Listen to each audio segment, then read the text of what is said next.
सुबह हम लोग रेडी होकर महाबोधि टेम्पल के लिए निकल गए। टेम्पल के बाहर बहुत सारे लोटस फ्लावर मिल रहे थे, तो हमने भी कुछ लोटस लिए भगवान बुद्ध को अर्पित करने के लिए। सुबह का एटमॉस्फेयर बहुत ही पीसफुल और महाबोधि टेम्पल के अंदर फ़ोन अलाउ नहीं था, इसलिए हम रिकॉर्डिंग नहीं कर पाए। लेकिन सच कहूँ तो कुछ जगहों को कैमरा से ज़्यादा महसूस करना चाहिए। ये वही पवित्र जगह है जहाँ भगवान बुद्ध को बोधि वृक्ष के नीचे ज्ञान प्राप्त हुआ था।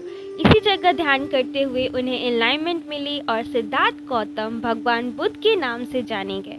आज भी दुनिया भर से आए मॉन्क्स और श्रद्धालु यहाँ ध्यान लगाते हैं। महाबोधि टेम्पल का माहौल इतना शांत था कि कुछ देर बस वहाँ बैठने का ही मन करता है। यही है बोधि ट्री, जिसे उसी पवित्र वृक्ष की संतान माना जाता है जिसके नीचे भगवान बुद्ध को ज्ञान प्राप्त हुआ था। इस जगह की एनर्जी और शांति को शब्दों में बयां करना मुश्किल है। महाबोधि टेम्पल के आसपास कई पवित्र स्थल हैं जो भगवान बुद्ध के जीवन और उनकी एनलाइटमेंट से जुड़े हुए हैं। हर जगह अपनी एक अलग कहानी और महत्व रखती है।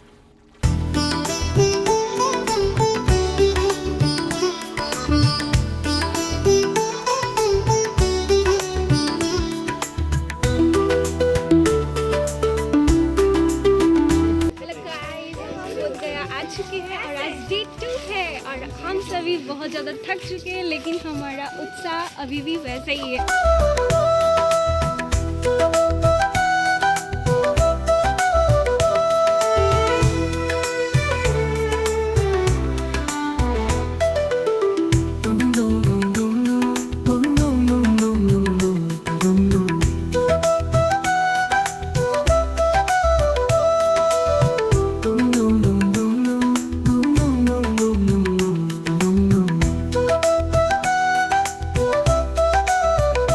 महाबोधि टेम्पल से निकलने के बाद हम लोग सीचेन मोनेस्ट्री पहुँचे। यहाँ का गोल्डन स्तूपा और खूबसूरत आर्किटेक्चर देखकर हम काफ़ी इम्प्रेस हो गए। मोनेस्ट्री के अंदर बहुत सारे दिए जल रहे थे और पूरा माहौल बहुत ही शांत और सुकून भरा लग रहा था।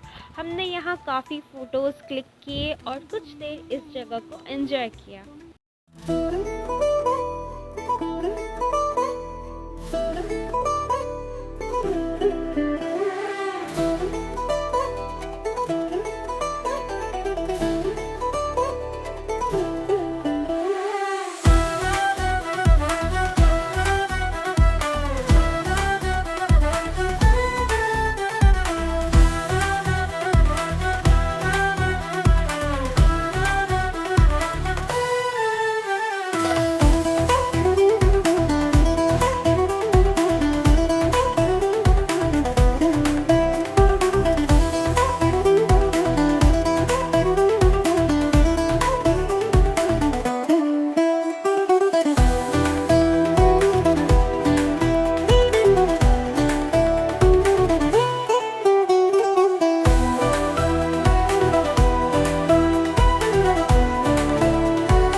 इसके बाद हम चाइनीज टेम्पल गए। इस टेम्पल की आर्किटेक्चर और डिज़ाइन बाकी मंदिरों से काफ़ी अलग थी। बोध गया की सबसे खास बात यही है कि यहाँ अलग अलग देशों की बुद्धिस्ट कल्चर और ट्रेडिशनल एक ही जगह देखने को मिल जाती है।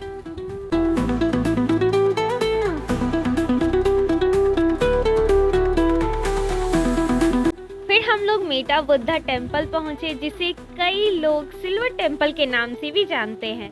सफ़ेद बुद्धा प्रतिमा और सिल्वर आर्किटेक्चर इसे बोध गया के सबसे खूबसूरत मंदिरों में से एक बनाती है। टेम्पल का नाम मेटा शब्द से लिया गया है, जिसका अर्थ होता है प्रेम, दया और सबके प्रति करुणा।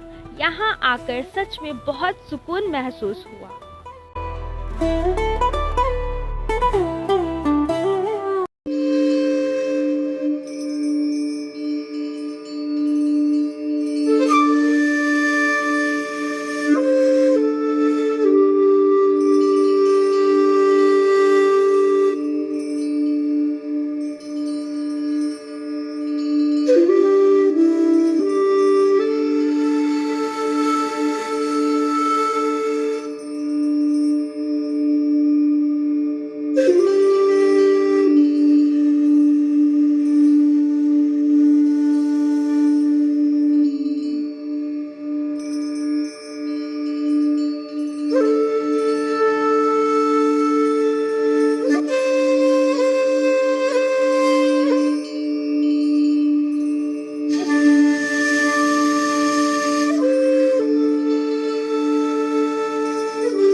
बाद हम लोग रिक्लाइन बुद्धा देखने गए। इस प्रतिमा में भगवान बुद्ध को विश्राम मुद्रा में दिखाया गया है। यह मूर्ति देखने में बहुत ही सुंदर और शांत लग रही थी। फिर हम लोग सुजाता टेम्पल पहुँचे। कहा जाता है कि ज्ञान प्राप्त करने से पहले भगवान बुद्ध बहुत कठिन तपस्या कर रहे थे और काफ़ी कमज़ोर हो गए थे। तब सुजाता नाम की एक लड़की ने उन्हें खीर खिलाई थी। इसी घटना के बाद बुद्धा ने मध्यम मार्ग अपनाया और आगे चलकर उन्हें ज्ञान प्राप्त हुआ। बुद्धिज्म में इस कहानी का बहुत महत्व माना जाता है। सुजाता से जुड़े ये पुराने अवशेष और स्तूपा आज भी इस इतिहास की याद दिलाते हैं। इतनी पुरानी जगह को देखकर सोचने पर मजबूर हो जाते हैं कि यहाँ कितनी कहानियाँ छुपी हैं। Today we are meeting Sujata's house. Sujata Meeting? Yes, Sujata is absent.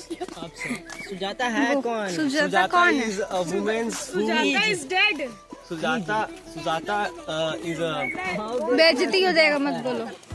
चले बाद में बोलेंगे। हम इतना धूप में नहीं जाएंगे। चल ना करिए नहीं होगी। हो गया परछावन। महल नहीं है, स्तूपा है। क्या देखिए? पहाड़ यार, पहाड़ पे जाना था। तो पहाड़ नहीं दिख रहा है इसमें। हमको जाना है। जाना नहीं, जाना है पहाड़ घर पे।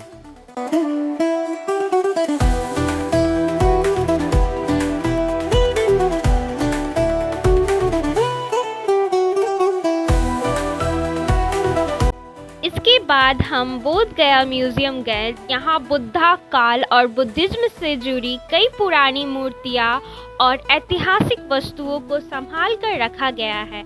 हमें यहाँ काफ़ी देर तक सब कुछ देखा और हिस्ट्री के बारे में जाना। और सच बताओ, बाहर की गर्मी के बाद यहाँ एसी मिलना भी किसी ब्लेसिंग से कम नहीं लग रहा था।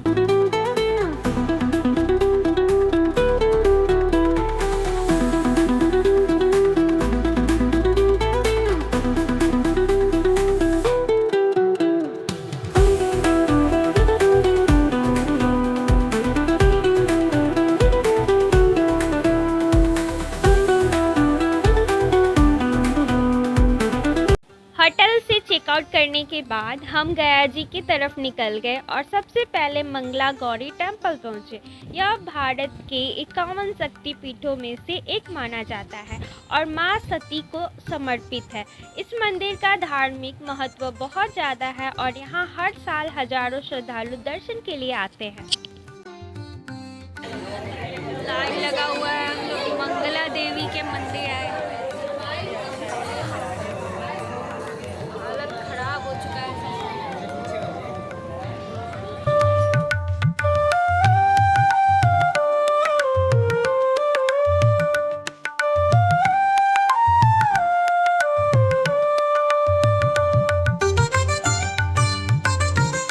इसके बाद हम विष्णुपद टेम्पल गए, जो गया जी के सबसे प्रसिद्ध मंदिरों में से एक है।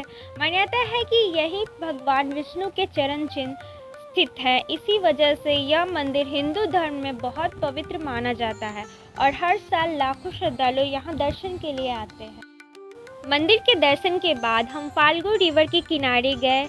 यह वही पवित्र स्थल है जहाँ पितृपक्ष के दौरान देश भर से हजारों लोग अपने पूर्वजों के लिए पिंड दान करने आते हैं। फाल्गु रिवर और गया जी का संबंध रामायण काल से भी जोड़ा जाता है, जिस वजह से इस जगह का धार्मिक महत्व और भी बढ़ जाता है। हमारा टूर खत्म हो चुका है और हम सबका बैंड बज चुका है।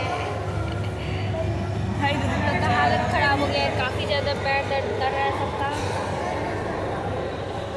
अब हम लोग घर के लिए निकलेंगे, ट्रेन आने वाली है। अब हमारा सफ़र का आखिरी पार्ट शुरू हो चुका था और हम स्टेशन की तरफ निकल गए। जाते वक्त भी काफ़ी भीड़ थी और वापस आते वक्त भी स्टेशन लोगों से भरा हुआ था। हम जल्दी घर पहुंचना चाहते थे, इसलिए 6 बजे वाली ट्रेन में ही चढ़ गए। किसका फोटो निकाल रही है जी? हीरा का फोटो निकाल रही है।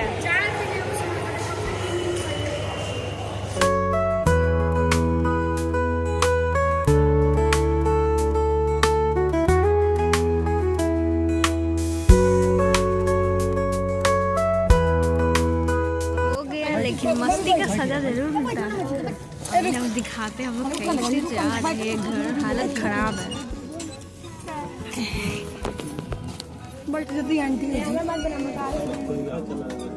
रियलिटी है ये भाई, हालत खराब हो चुका है हम लोग का। हम लोग कहाँ बैठे हैं, इतना कम जगह पे, तक गंदा जगह में, बहुत ही ज़्यादा गंदा है। इसकी दोस्त देखती है, इसको शर्म आ रहा है कि लोकल ट्रेन में सफ़र कर रही है और मुंह ढक रही है अपना। इतना गर्मी, पसीना और इतना ज़्यादा सीट नहीं मिली, भीड़ और गर्मी भी काफ़ी थी, लेकिन इतने सारे खूबसूरत एक्सपीरियंस और यादों के साथ हमारा बोध गया का और गया जी का सफ़र यहीं ख़त्म होता है।